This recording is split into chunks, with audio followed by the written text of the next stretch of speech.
menor, eu sempre convido as pessoas a comungarem também das duas espécies. A Gleide de Recife, ela escreve assim: Padre Fábio, moro no Recife, acompanho sempre o programa e gostaria muito que o senhor falasse sobre o livre-arbítrio, porque hoje tenho uma sensação de que ele não existe mais. Tenho notado que em muitas situações, as pessoas e os seus contextos, as pessoas em seus contextos estão cada vez mais com dificuldade de serem livres para escolher. Que Deus o guie sempre. Um grande abraço, Gleide. É um assunto realmente intrigante, né? O que é o livre-arbítrio? É justamente a nossa capacidade de decidir. Então eu acho que essa é um valor que faz a diferença na vida da gente, de ser livre. Agora, essa liberdade, a gente pode achar que tem e não tem, né? Porque ela é muito mais do que deliberar. Hoje eu vou usar uma camisa azul, hoje eu vou usar um sapato. Não. Existe uma liberdade que antecede as minhas escolhas. Essa liberdade, ela está diretamente ligada àquilo que nós falamos no início do programa, que é a graça do Cristo em nós. Cristo nos liberta. Você já deve ter escutado falar muito isso, né? Mas o que é que Cristo nos liberta? A ação de Cristo sobre nós é justamente para nos libertar de todas as amarras que Adão nos deixou por causa do erro cometido. Não entra nem em questão aqui, minha gente, o que é o pecado original, como foi que ele surgiu, não. Vamos esquecer dessa questão e vamos apenas considerar o ser humano como alguém limitado. Vamos falar de uma antropologia mais prática, mais concreta para a gente entender. Eu sou limitado. Eu sofro de limites. Já falei sobre isso algumas vezes. O limite é positivo e é negativo. Ele me proporciona coisas boas, porque ao saber que eu sou limitado, eu sou mais cuidadoso comigo, né? Se eu sei que minha mão queima, eu vou evitar de colocá-la no fogo. Isso é um limite que eu tenho. Não é ruim. É apenas um fato que me coloca num cuidado. O limite me faz cuidar. Tudo bem. Agora, quando eu tenho os limites de Adão dentro de mim, eu preciso cuidar para que esses limites não me limitem ainda mais com o tempo. Quais são os limites de Adão em nós? As consequências do pecado. O nosso ciúme, a nossa inveja, a nossa injustiça, tudo aquilo que naturalmente a gente faz e que nos torna piores do que nós já somos muitas vezes, né? É como se você julgasse para dentro de você uma série de situações ruins que vão ainda realçando mais os nossos defeitos. Tudo bem, eu sofro de limites, você sofre de limites. Esses limites nascem e giram em torno dos nossos pecados. Mas a graça de Cristo é justamente para nos libertar disso. Então a minha vida cristã é cada vez mais a tomada de posse dessas graças que me ajudam a controlar esses limites. E aí entra a liberdade. Quando eu falo que eu sou capaz de fazer escolhas no meu dia a dia, eu tenho que entender então que existe uma liberdade que me foi dada por Deus e que eu preciso zelar por ela. Que é justamente lá quando a minha consciência ela fica iluminada para eu ser capaz de identificar o que é certo e o que é errado. E isso é o livre-arbítrio. Quando você é posicionado diante do certo e do errado, e você pode escolher. Você é livre para escolher. Só que em muitas situações, o pecado já fez tanto estrago que a pessoa já perdeu a capacidade de escolher. Ela sabe que aquilo faz mal para ela, mas ela não consegue mais dizer não àquilo. Então você identifica que essa liberdade mais profunda, que é a ação de Cristo em nós, a pessoa não está permitindo que ela aconteça. Então ela está se privando de viver essa libertação. Eu acho interessante porque às vezes você encontra pessoas em que você é capaz de identificar tudo o que é melhor para ela, não é assim? Às vezes você tem um irmão lá na sua casa, meu Deus do céu, se meu irmão fizesse assim, se ele escolhesse desse jeito, se ele parasse com isso, ou se ele começasse aquilo, a vida dele ia ser tão melhor. Mas por que ele não faz? Porque muitas vezes ele está impedido até mesmo de identificar o que é melhor para ele. Gente, são as amarras mais cruéis que um ser humano pode viver na vida, que é justamente ele não saber identificar o que é melhor para ele. Muitas pessoas se destroem assim, porque elas não são, elas perderam a luz dos olhos. Elas estão tão mergulhadas nas suas misérias, que elas perderam a capacidade de dar passo na direção daquilo que possa reconstruí-las. Falta livre-arbítrio, falta liberdade interior. É igual ao drogado. O que o vício faz com a pessoa? O vício mina a capacidade de dizer não a ele. Então a pessoa sabe, um usuário do crack, por exemplo, ele sabe que aquela substância é tóxica, que vai matar milhões de neurônios cada vez que ele fumar. Mas ele não é capaz de dizer não a ela. Por quê? Ele perdeu o livre-arbítrio. A liberdade que Deus colocou nele está lá, mas está sufocada. Porque isso é interessante a gente identificar. Tem uma liberdade que fica sufocada. É a vida que a gente leva que sufoca ou que liberta essa liberdade. Então eu recebi um dom. Deus me quer livre. Eu sou um descendente de Adão que está sob a graça de Cristo. Então eu sou livre. Olha a carta aos Gálatas, que eu gosto demais. É o discurso da liberdade. São Paulo falando de maneira brilhante, que quando Cristo entra na nossa vida, o que ele faz? Ele quebra todas as amarras que até então nos impediam de ser livre. Então a palavra me liberta, o conhecimento me liberta.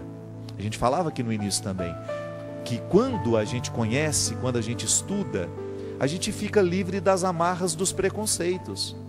Se eu começo a mergulhar no conhecimento da teologia, se eu começo a mergulhar no conhecimento da Sagrada Escritura, eu não serei mais amarrado pelos preconceitos que tantas vezes eu tinha antes de conhecer. É igual conhecer o outro, né? Eu achava que aquela pessoa era chata demais. Eu era amarrado nesse preconceito. Nossa, engraçado, eu tinha uma implicância dela, eu tinha antipatia dela, mas depois que eu conheci, o que aconteceu? As amarras da implicância e da antipatia caíram por terra. Eu vi que eu estava enganado.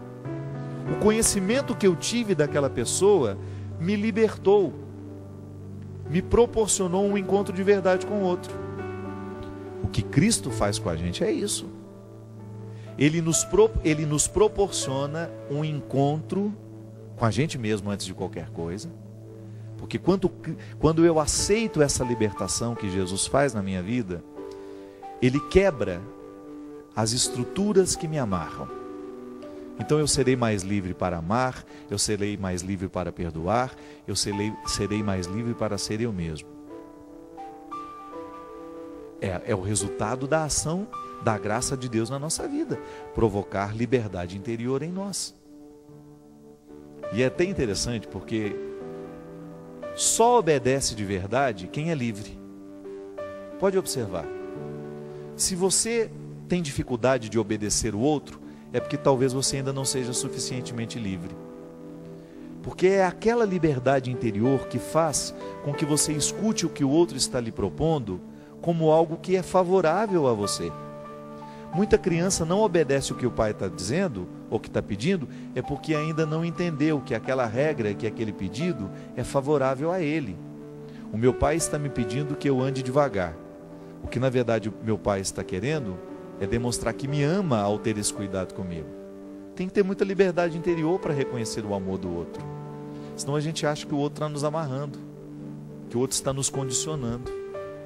É a ação de Deus em nós provocar essa liberdade interior para a gente ter condição de obedecê-lo. Não é interessante isso?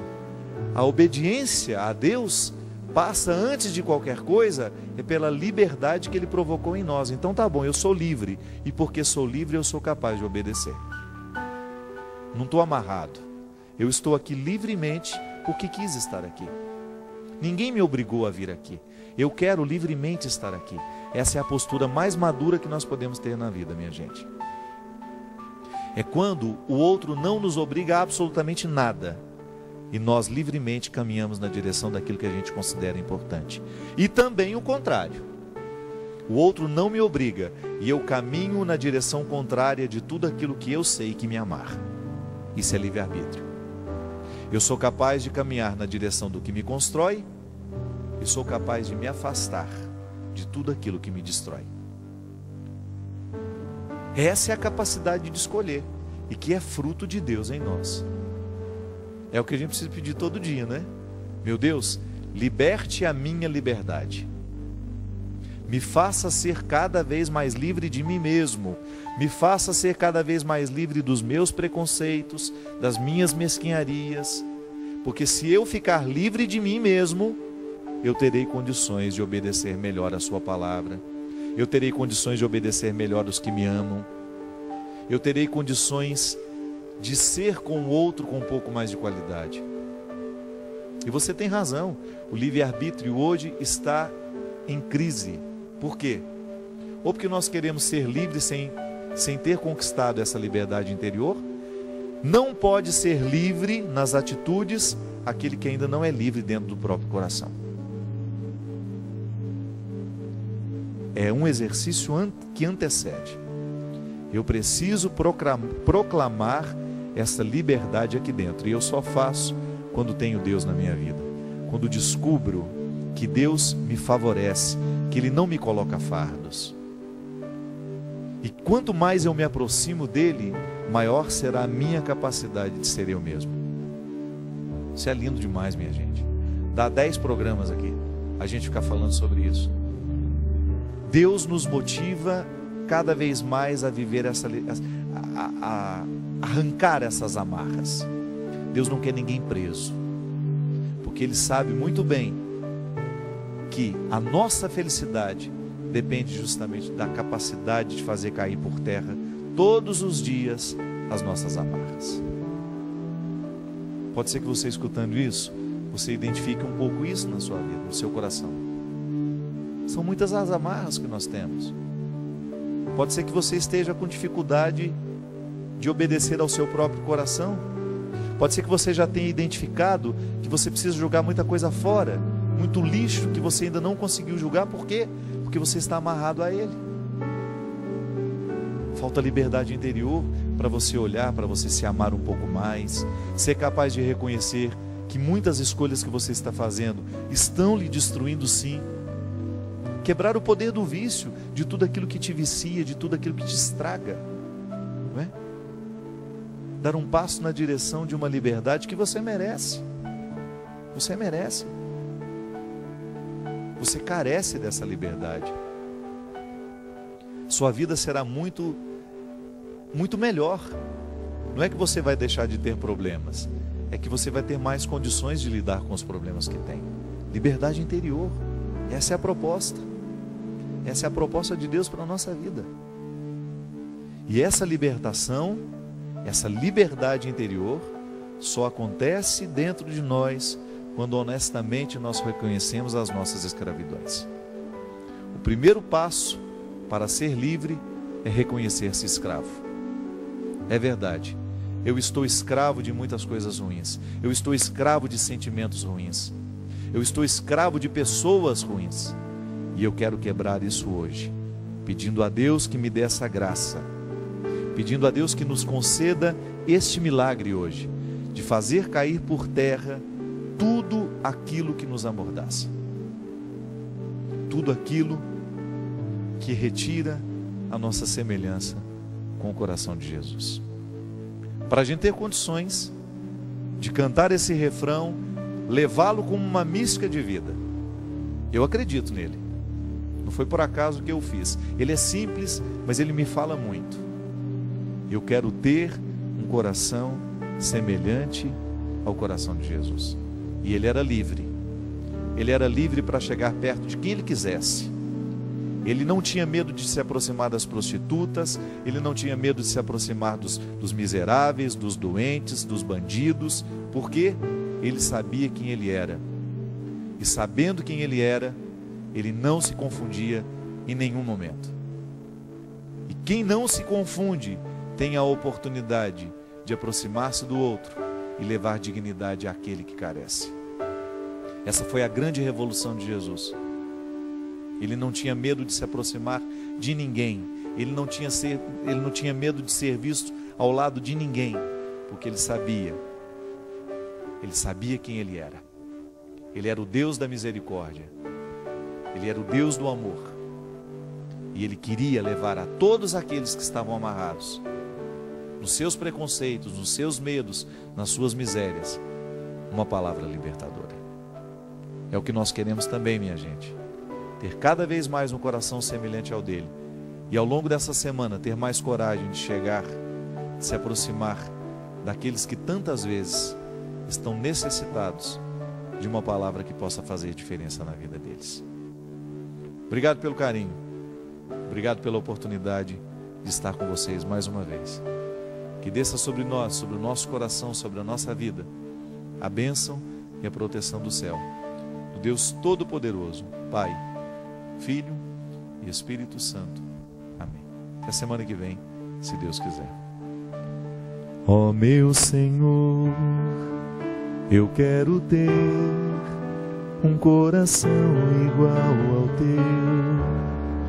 Ó meu Senhor, eu quero ter um coração igual ao teu, que não alimente mágoas nem rancores, que não leve o fardo da ingratidão. Dá-me um novo coração.